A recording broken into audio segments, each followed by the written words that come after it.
Hello, everyone. Good morning and welcome to chapel. My name is Chris Lash. I am the Dean of University Ministries, and I see we have some Preview Day guests here today. Can we welcome our Rise Preview Day guests to chapel? Thank you for touring our community. Thank you for checking us out. I hope it's hopeful, and I hope that you love it. We are starting a new collection of talks today, and we are calling this series Like and Subscribe, and here's why. When I don't know something, I go to Instagram or YouTube and I follow a handful of accounts. So like right now, I'm following a bunch of investing accounts, a bunch of bartending accounts, a bunch of, some other accounts. And then I go to YouTube and I pull up all the information that I can so I can watch as many videos as possible on the subject that I'm trying to learn about. Am I the only one that does this? Statistically, I'm not. At least 70% of you watch YouTube for 11 minutes and 34 seconds a day. So I don't think I'm the only one that does this.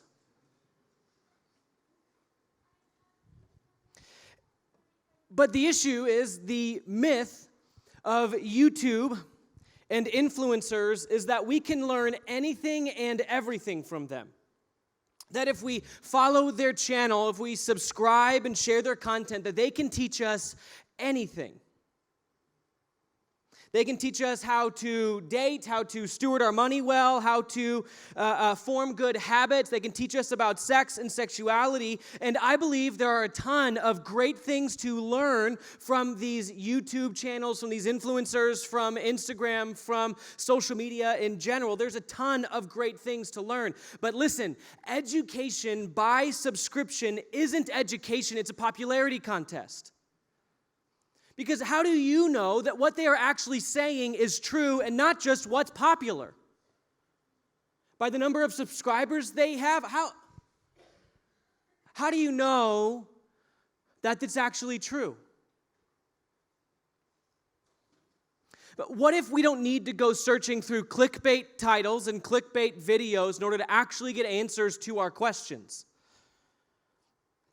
What if we're going to talk about a host of things throughout the course of this series, whether or not you would have clicked on it?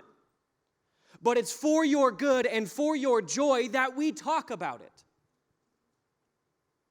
What if God himself has already provided a way forward in the scriptures, and the issue is that we just need to hear from him? What if he's already given us a big book of hope? And we can learn from him about the biggest issues facing us. And so that's what we've done. We are collecting a number of the best speakers, and that's self-serving. I put myself in this series, I get it. We've collected a lot of the best speakers, and I'm really not talking about myself. I'm talking about my wife. She's teaching here on Friday. I'm stoked.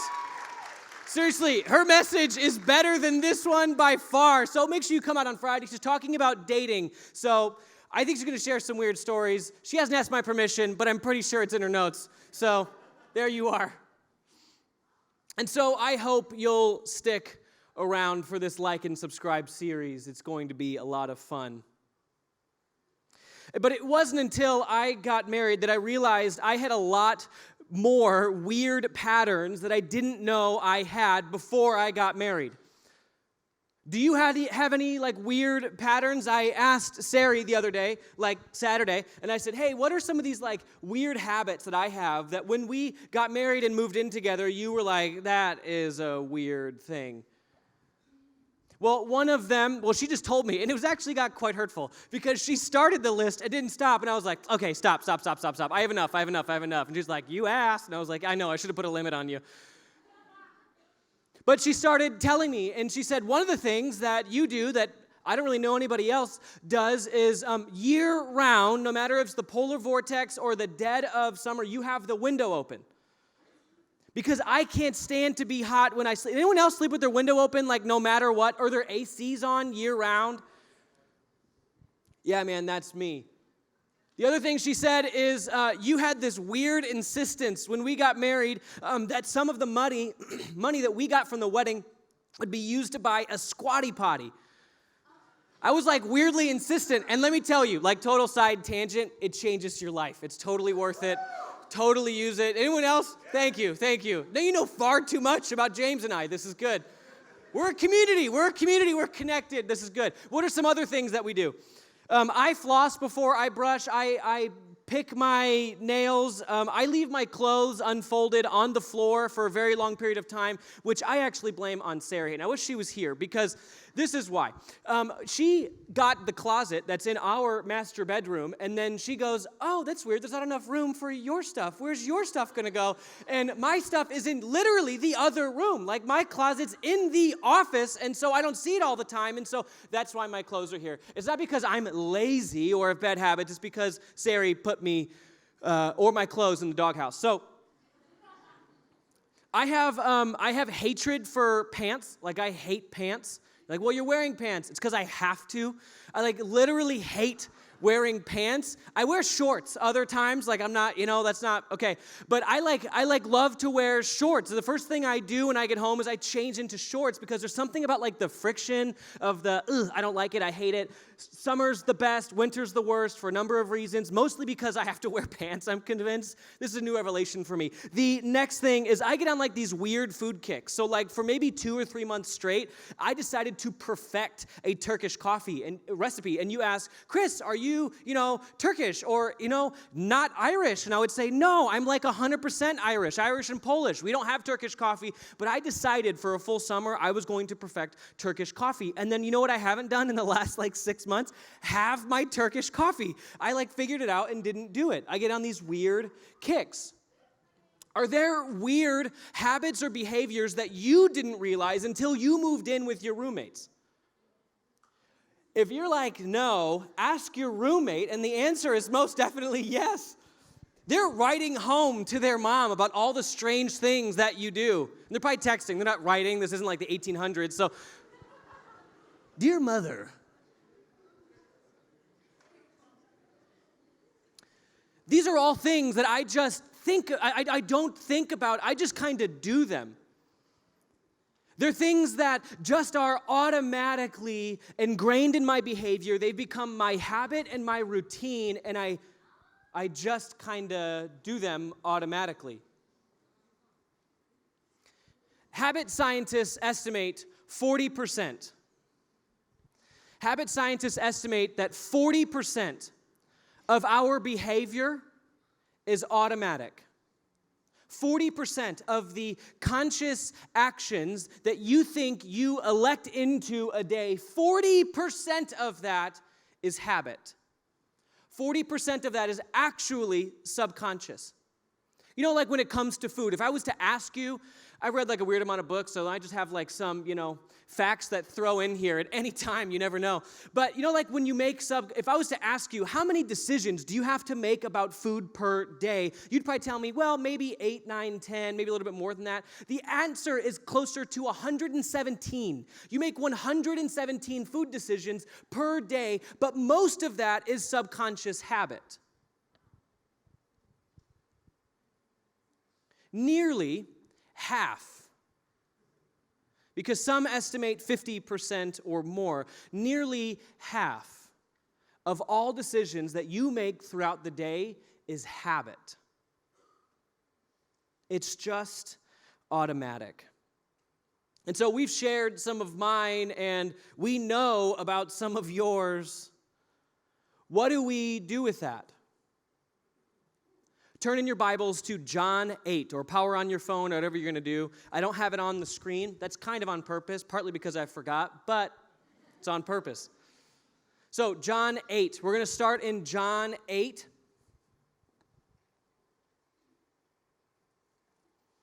And while you're turning there, I would like to talk a little bit about the brain. About the brain. Habits, I have a definition of what habits are taken from the book Atomic Habits by James Clear. This is what he says about habits.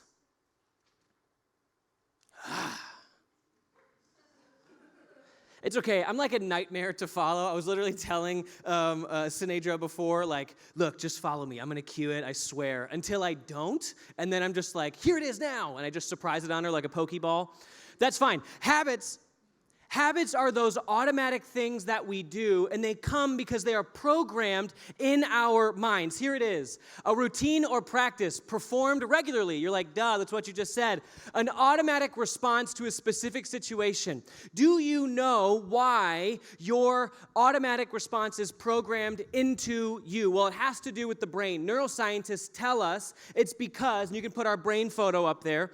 Neuroscientists tell us that it's because you have your I'm going to like way dumbed down brain science here because I'm like a dumb ministry student, and then there's like actual people that study this, so if I get something wrong, listen to somebody. But then take Charles Duhigg to task because he's the book I read. So they say the prefrontal cortex, the front of your brain, is the control center of your mind. Namely, it is the part of you that's responsible for decision making.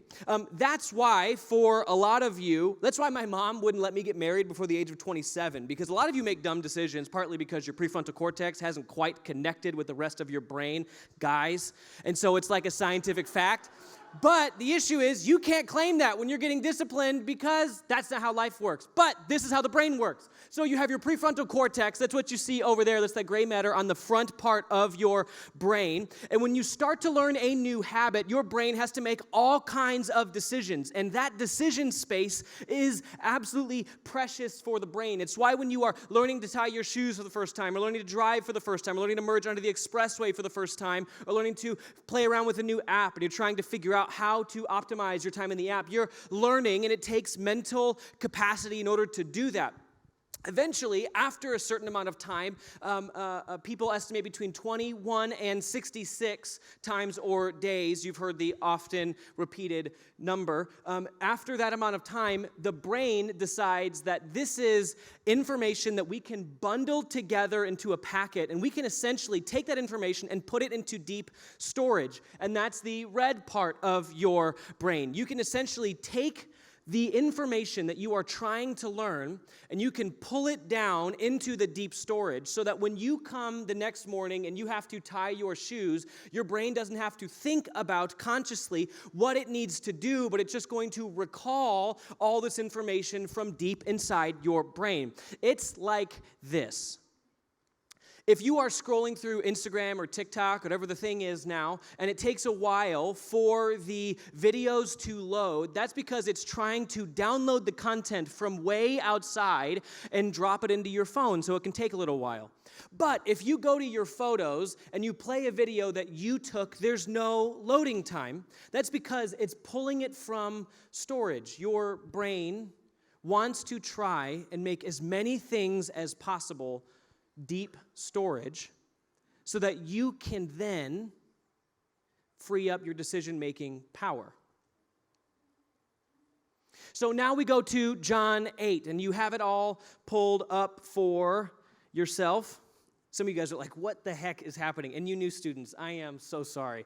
This is chapel, so buckle up.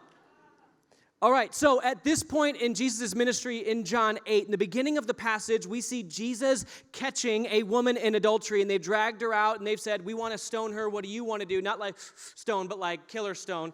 It's a different cultural context. I know, Illinois, that's fine. So they want to stone her, and Jesus is like, no, we can't stone her because only the ones of you without sin who have the right to put this woman to death for this thing that you call sin right now. Now, who is left who can actually be the one to do that? And everyone goes, well, I do have things that have gone wrong in my life. I have offended God in some ways. And Jesus goes, yes, see, exactly. And the people leave, and Jesus forgives this woman. That really irritates the religious leaders. And the religious leaders of the time have decided that they are going to kill Jesus. They'd made this decision a number of chapters earlier. You see it like as early as John 3, I believe. You see it much earlier in the book of John. They're just looking for excuses. So at this point in the story, the religious leaders are standing near Jesus as he's teaching in their temple, their like holiest of places, as he's teaching in their temple, and they are just asking him questions. Why? Because they are trying to bait him into saying something that they can then use to justify his execution. But Jesus knows what's going on. He gets it. And yet he says this in 31. John 8:31.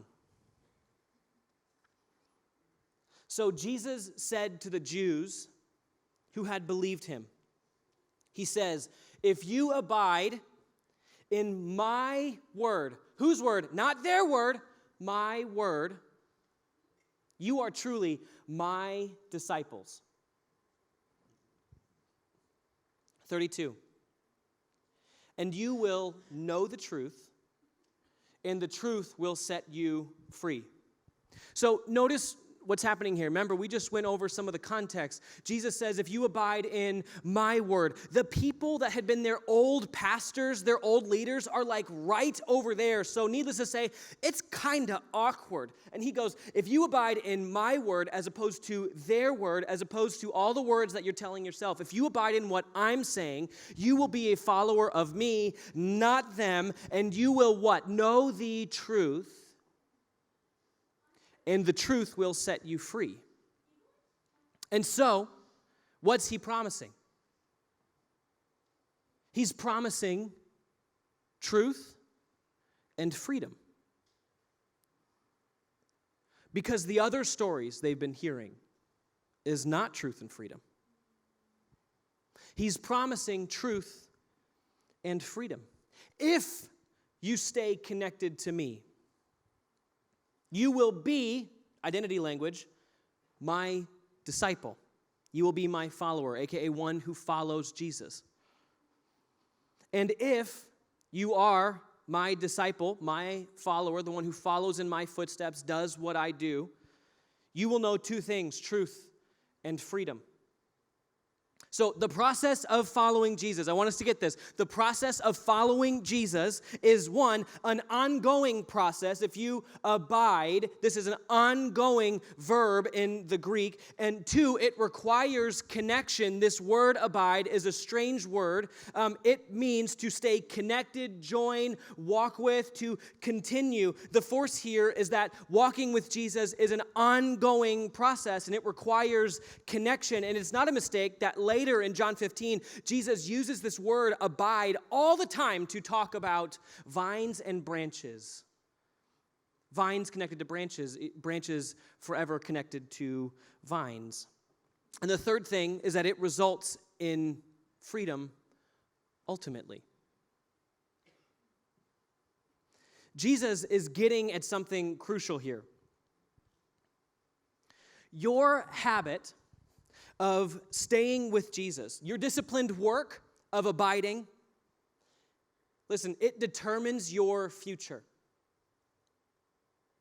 And I'm not just talking specifically like eternally, though that applies, but I'm talking even temporally here.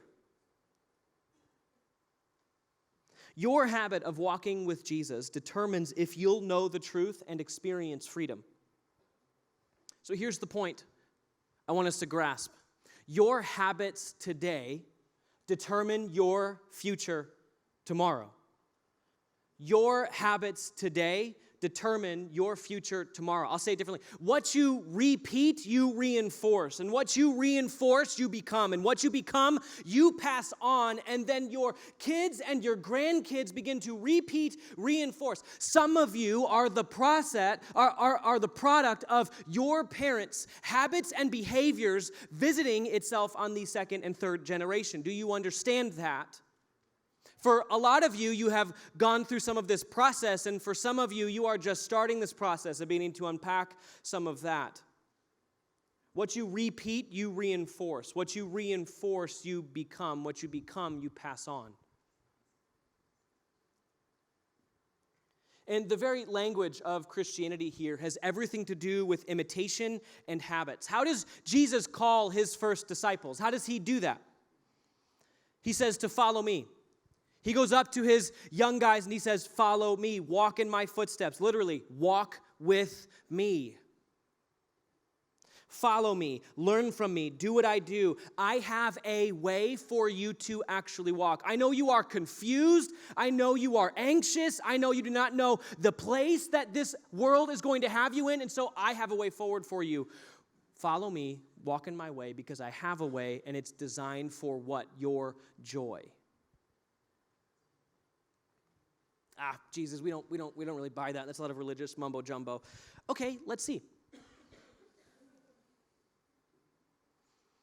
One of the core issues here is that we don't seriously believe that we don't seriously believe that our habits determine our future.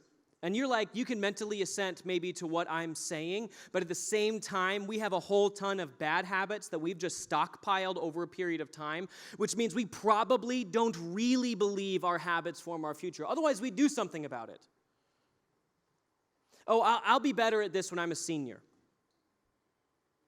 Or when I graduate. After I graduate, after I get married. Yeah, I'll be content with my wife when I get married. But right now, I'm going to establish a habit of not being so content with one person or even myself. So I'm going to go, you mean you're going to all of a sudden learn contentment at the altar? I can tell you, I just got married. Like, for everybody in the audience, it's like, oh my gosh, this huge thing happened, which objectively it did. But I felt zero difference when I walked out of that sanctuary. We got married in a barn because we're millennials. It's like the thing to do. So when we walked out of that barn, I did not feel different. So you mean to tell me that unless I had established a pattern of being satisfied with who I am, all of a sudden, as soon as this thing happens and the guy says, I do, now go be with the Lord and have a family and do your thing, I'm supposed to now become satisfied in that? Your habits determine your future. What you repeat becomes routine.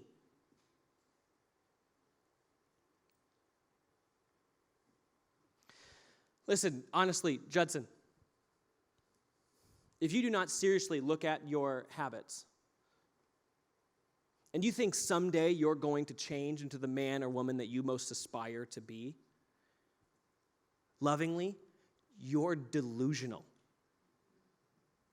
I'm not wrong. How? How are you going to get there? You work at any skill.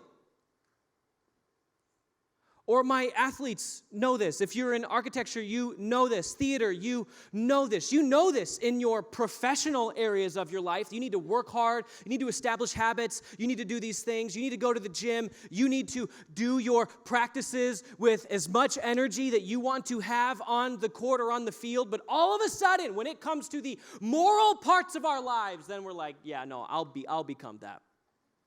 Cool, what's your plan? I don't have one. Cool, how are you going to get there? Yeah, I'll figure it out. It's like this weird optimism all of a sudden that you're just going to become the man that you're trying to be without doing any of the work necessary. But we can't go into that now. Habit scientists have cracked how habits work.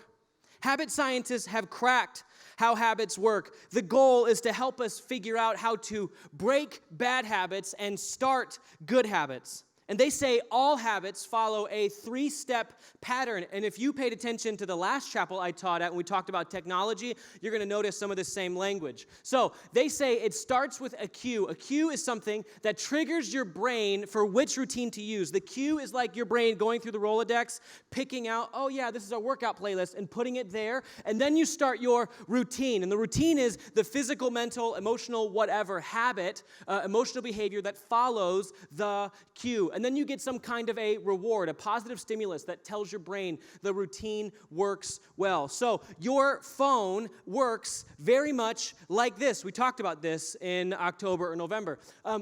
A cue is the notification that you received when someone has sent you a DM or whatever your thing is. It's a notification, and then you automatically launch into a routine. You go and you click on the app, and the app pulls up, and it shows you this beautiful scape, and it shows you your notification right up there, and it's beckoning you with its red 1, 2, 3, or for my text message, 117. It's literally, I have a lot of texts I haven't read, but you go into this routine, and what is the reward? The reward is what your brain is releasing, the dopamine, by having satisfied this process. So for this reason, when my wife and I got an apartment, we took our TV and we moved it into a different room because I did not want to walk in and immediately be thinking about what I could be watching on Netflix. I took the TV, I put it in the other room, I took all my books, and I moved it into the main living room so that I would be reminded, I have a lot of books that I've bought and haven't read. Or, some of you get this when you do your workouts. You start your workout playlist early, and that is your cue, and it gets you into a routine, and then the reward is what you feel chemically after you're done. All of our habits work in this form of cue, routine, and reward. It's this cue, routine, and reward. So if you want to stop a bad habit or start a new one, you need to set up intentionally, you need to plan a cue, routine, and reward. And so, if you want to become a morning person and you want to start getting up, find a way to do a cue, routine, and reward. So maybe it means that you do something in the other room, like you have 2 alarm clocks. You have one alarm clock in your bedroom to immediately wake you up, and 1 minute later you have another alarm clock over there. So you have to get up out of your bed and go over there. Or your roommate helps you and starts brewing coffee at that hour in the morning and brings you coffee, and that is your cue and your routine all in one because you smell the coffee and you know to get rolling. And then you should find ways to reward yourself after having done this routine. When you're trying to start a new habit or stop an old one, there's one other thing I want to tell you about, and it's willpower. It's willpower. The Bible talks about this in terms of self-control. When you begin trying to learn and carve a new pathway in your brain, when you're trying to take things from the decision part of your brain and putting it into the storage part of your brain, when you're trying to teach your brain to bundle packets, actions, and routine together to put in the storage part of your brain, it often takes willpower. Now, experts say that each person has a limited amount of willpower when they are born. Which means all of us have varying levels of willpower. Some of you are like way down here. Some of you are like way up here. You have varying levels of willpower according to just biology. But even though some of you have more willpower than others, you can learn willpower. It is a muscle that you can begin to exercise. And do you know how you can boost your willpower, how you can teach yourself willpower? You aren't going to like the answer. 3 things: meditation, sleep, and nutrition. Do you want to know why our discipline cases spike around midterms and finals? Or why it feels like Judson collectively loses its mind around midterm and finals? You know what I'm talking about? Like, you haven't had drama with your friends all semester, and all of a sudden, every one of your girlfriends is losing their ever-loving mind. What is it? You aren't getting any sleep, you're eating terribly, and the last thing you're doing is meditating. You know how you can boost your willpower? Meditation, sleep, and nutrition. You know what the Christian tradition has emphasized for centuries? Christian meditation. We can't get into that. We got to keep going. We're going to release a series of guided prayers at some point, and I'm going to tell you about it, and you should do it. It's going to help you boost your willpower and help you form new habits. We got to keep going. If you don't have a plan for building habits, you are going to go nowhere. You can have the best 2020 goals, new year, new you. This year is going to be so different, but if you have not formed an actual plan, you are not going to be able to make it because willpower is a limited resource. And a plan helps you get into a routine so that you can begin to actually form the habits so that they can become habits and your brain can just go, okay, this is what we're doing today. Let's return to the passage again. Habits determine your future. I'll read it one more time. So Jesus said to the Jews who had believed him, if you abide in my word, you are truly my disciples, and you will know the truth, and the truth will set you free. Right, so abiding in Jesus means that you'll know the truth, and the truth will set you what? Free. Your habits, seriously, your habits will determine if you experience freedom. Your habits will determine if you experience freedom.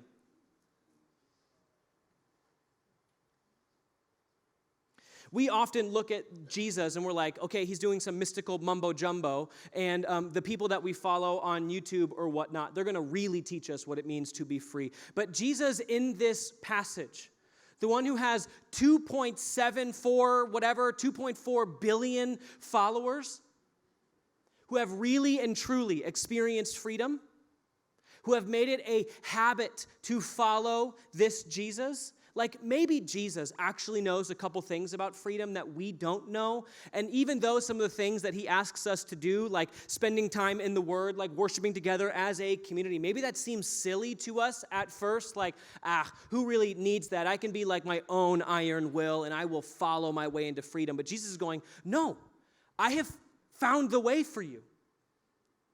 I've already mapped out what it means to find freedom. So follow me and I'll give you freedom. Your habits determine your freedom. Because Jesus is the one who cares about your whole self. Jesus is the one who cares about everything about you. Everything. Your worst addiction, your worst lie, the thing that you don't tell anyone, the fact that you feel like a fake in every class, you're not sure why you're in the major that you're in, and you doubt the fact that you will ever have a future. He genuinely cares about you. And like that's what I spend all of my time here at Judson trying to tell you.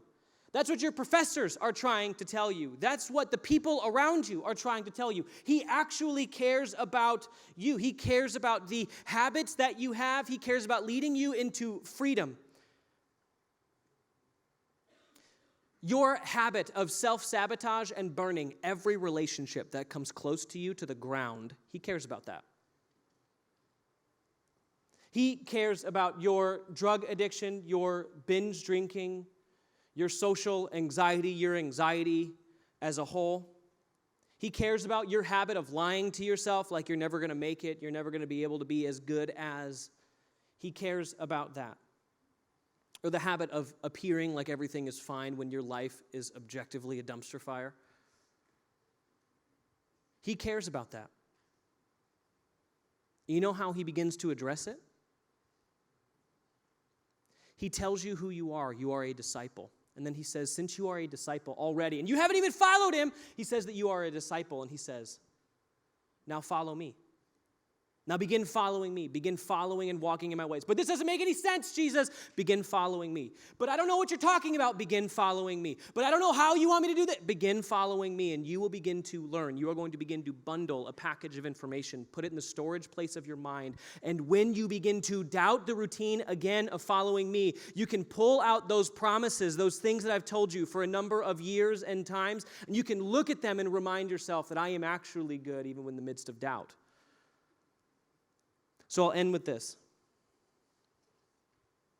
Sometimes we need to practice freedom. Sometimes we need to practice this abiding. Well, we all the time need to practice abiding, but freedom is actually a practiced habit. It really, really is. And Jesus uses this word abiding again in John 15. We referenced it earlier. And do you know the context that he's talking about there? Do you know how he uses it? He connects abiding with joy. He connects abiding with joy. He connects abiding with actually having happiness, with actually feeling known and loved and cared for. Jesus is so ferociously committed to you finding joy that he's wired you a specific way, and he speaks in your language, and he tells you, follow me. All right, I'll pray for us. Father, I pray that for these men and women, you would teach them over the course of this semester to follow you, that you'd send people around them, that you'd give them habits and practices to follow you in order to change their future, in order to find freedom, and maybe, just maybe, we can find joy. And so I pray boldly that everyone in this room would find joy at some point of this semester, and they would sense really and truly what it means to have satisfaction.